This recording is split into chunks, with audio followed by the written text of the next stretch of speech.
Greetings, fellow soldiers. I'm Antonio Romano from Topet Games, and I'm here to give you a quick look at our Ventura Battle System. This is the first scenario of our first installment, The Fall of the King, which is on Kickstarter now. And the first scenario, which is called Reconnaissance, is perfect to learn the ropes of our battle system. The only things you will need to do in this scenario are move and fight melee combats. So it's perfect to introduce beginners to the game. So first of all, we will start, I will be playing with the Guelph faction, and my opponent, I'm the only one playing, so they will act as the Ghibellines. So first of all, let's start with the initiative phase. In the initiative phase, I will receive the number of blue markers on my Condottiere card, which is 8 blue markers. So let's take them from the back, 8 markers. And then factions also get as many blue markers as the roll of one average die, which is a die that has no one, a 6-sided die which has no 1 and 6. So I get 2 extra, and let's take them, 2 extra. Now I have them in my hand, and now the players bid simultaneously and secretly as many blue markers as they want to bid for initiative.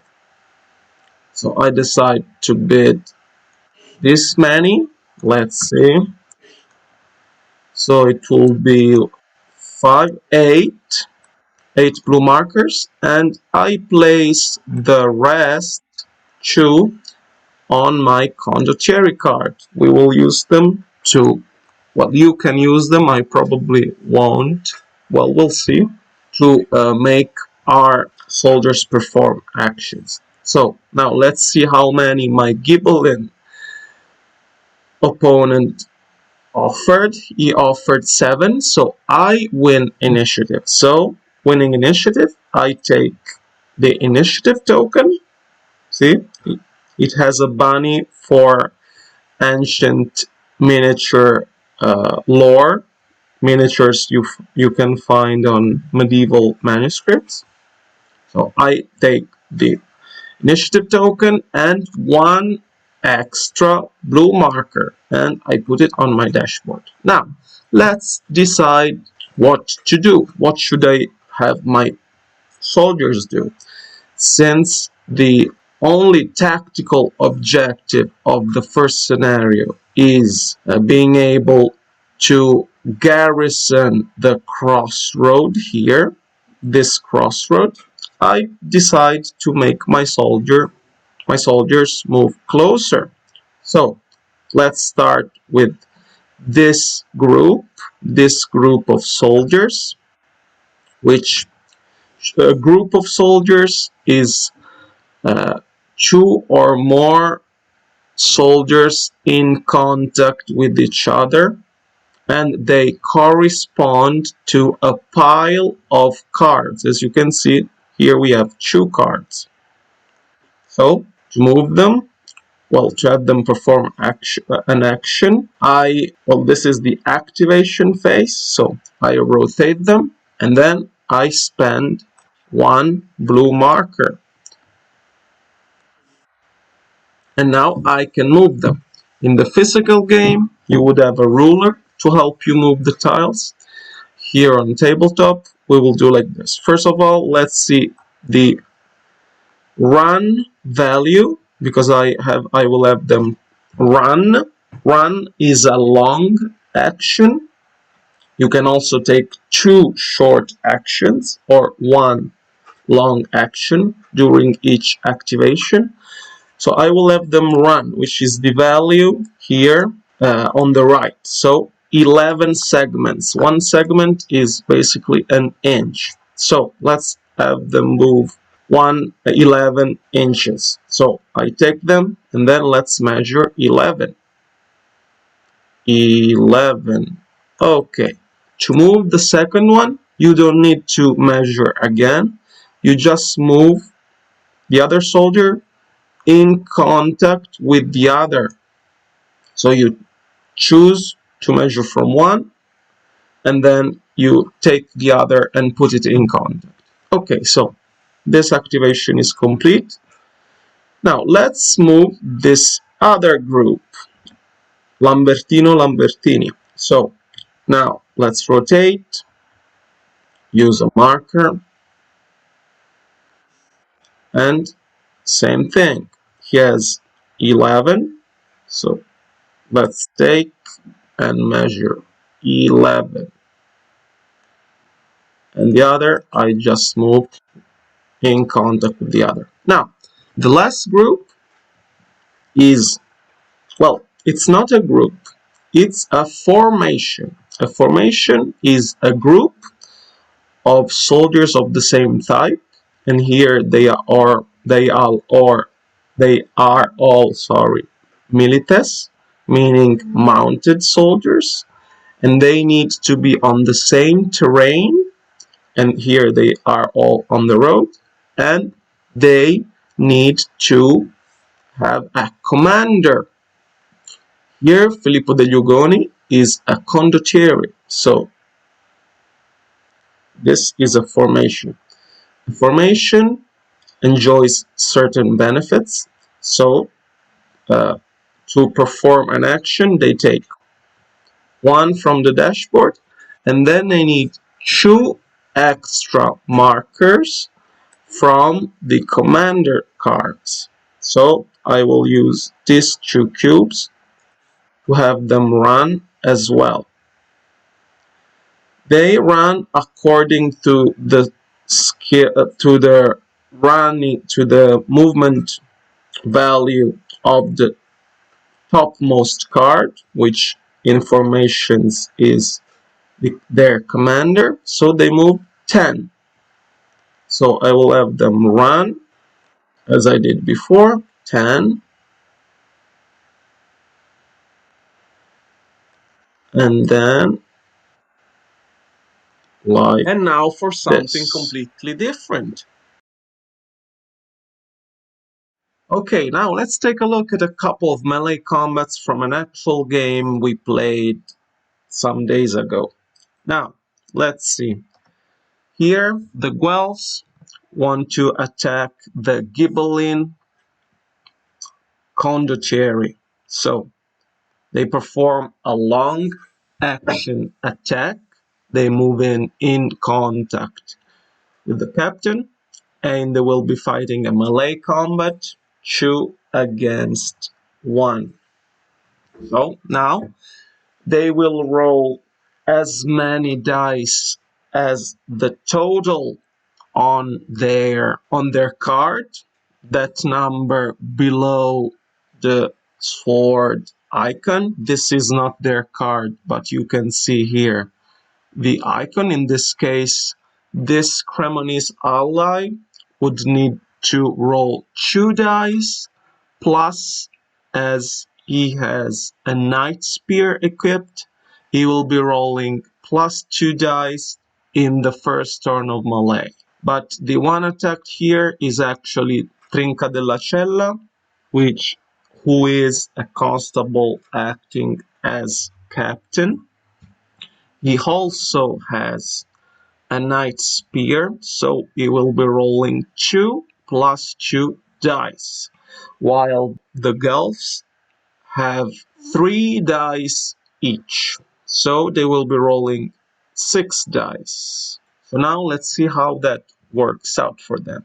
Oh, and also let's take a look at Trinca della Cella's protection values. His armor is chainmail, so as you can see, he has on the blue icon 4x2. That means that he needs to be hit at least twice, by 2 dice, with a value of at least 4. Each soldiers can withstand 2 wounds. Well, the second wound makes a soldier die. They become fallen. and it's the same for every soldier. The only thing that changes is their armor, their protection value. So let's see how that works out for them. So he rolls 4 dice. He will be rolling 4 dice. Oh, and he also has a shield. All of the soldiers here have a shield, and the shield makes soldiers, well, enemy soldiers, reroll a die that would make a hit. Now let's see, we'll see that more in detail when it happens. So let's see, our players are getting ready to roll their dice. Obviously they would need to rotate. Well, we can see the Guelph player's cards, but he has rotated and used this much. Now let's skip to when. Okay, now the Ghibelline will be rolling the die and the Guelph will be rolling the dice. Okay, the Ghibelline, sorry, rolled 3, 4, 6, and 6. And the Guelph, now, he rolls 6, 6, 5. These are the results which would hit his opponent. Now, they will have to re-roll because of the shield's ability. Now he re-rolls, I think he's actually going to re-roll a 6. Here he would just hit twice. Yes, he rolls a 6, but it doesn't really change much because he still wounds the captain with 2 dice that are above, equal or above 4. And the defending player hits as well. He will reroll for the shield. He rerolls 2 dice actually because there are 2 shields involved, and it goes quite well for the Guelph because now he just have a 4. He just has a 4, which is not enough to hit. Okay, so now in this battle, the Ghibelline captain was wounded. Now let's take a look at a bloodier battle. Here, the Cremonese ally tries to go to help one of his brother-in-arms against Guelphs who have surrounded him. So he will be fighting alone against one other soldier, and we will see how that works out for him. Here on the battlefield, quite a lot, well, 3 soldiers have already been wounded. This is a more advanced phase of play from the one we saw before. So the Ghibelline rolled 4 dice, a pretty good roll of 3 6s, and we'll see how the Guelph defends. He rolls just 3 dice, pretty good as well, 5 and 6. And now we will see they will reroll for the shield ability, but it will go quite badly for the Ghibelline soldier because even though he rolled less dice, he actually made 2 successes, and the Cremonese ally needs just 1 die of at least 5 to hit. So in this case, he is wounded first by 1 die and then killed by the next one. And so 1 wound. Well, before dying, he also wounds one of the Guelphs, but then he dies.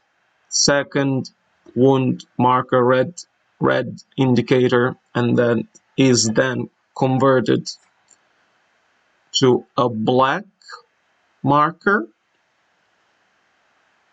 and the death of the fellow soldier that is near to him within his influence range will also shock the other Ghibelline that was standing just beside him, and he will receive a yellow indicator, meaning that he is currently shaken. The other one, which we just pointed at, was not close enough to witness his fellow soldier's death, so he doesn't receive a shaken indicator. Yes, he doesn't, and the Ghibelline soldier with the shaken indicator will have to perform a morale check every time he is activated. Maybe we will look at that another time. I hope you enjoyed this look at how melee works in the Ventura Battle System, and thank you for watching.